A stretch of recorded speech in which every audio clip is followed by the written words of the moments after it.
Music is an integral part of my life. It's something that I want to do every day. And I studied music in college, and I became a band director. Wind instruments are my specialty. Music is life to me. It really speaks to the soul. It was scary that I almost lost it.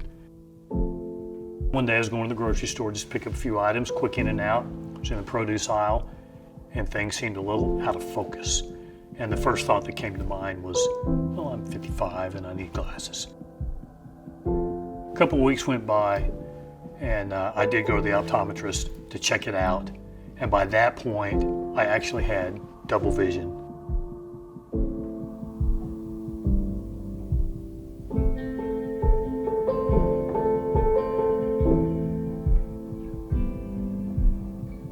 With any MG patient, typically you get further symptoms, and so including the double vision, my eyelid began to droop.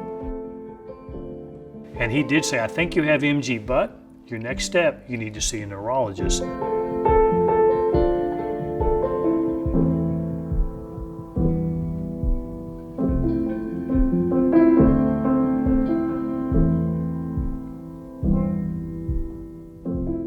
He gave me what they call a tinselin test, and the neurologist kind of went, whoa, you have myasthenia gravis, no doubt about it. So that was the day I had the official diagnosis.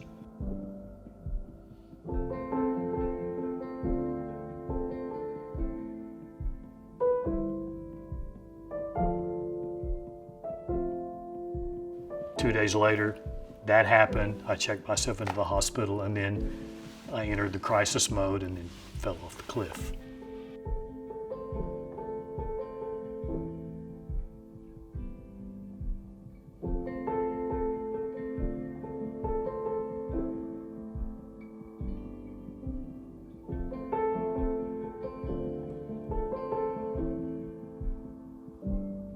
By this point, they had ordered a procedure for me, but they needed to transport me to Lubbock because they didn't offer it in San Angelo.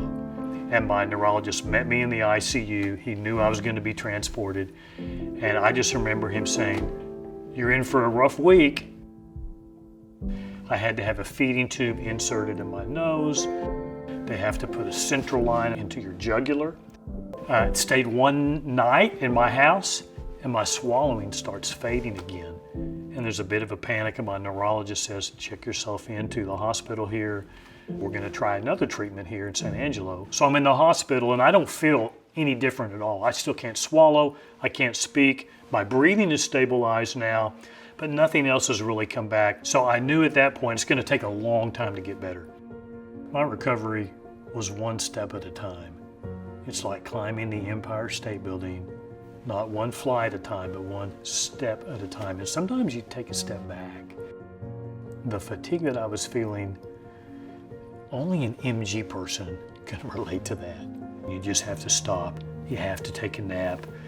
You just have to catch your breath. You have to sit on the couch. You just really can't do anything else the rest of the day until your body builds up a little more oomph.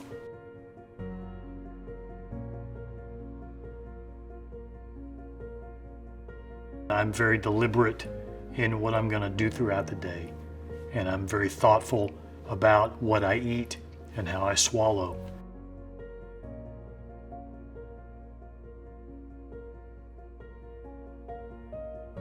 When you do have things taken away, you do have to put a positive spin on it.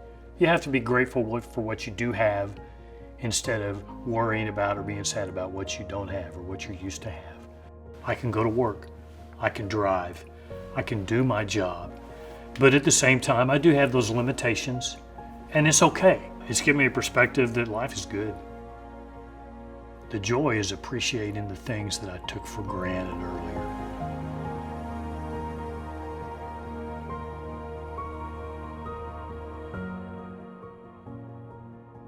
One of my passions is to become more involved in the MG community.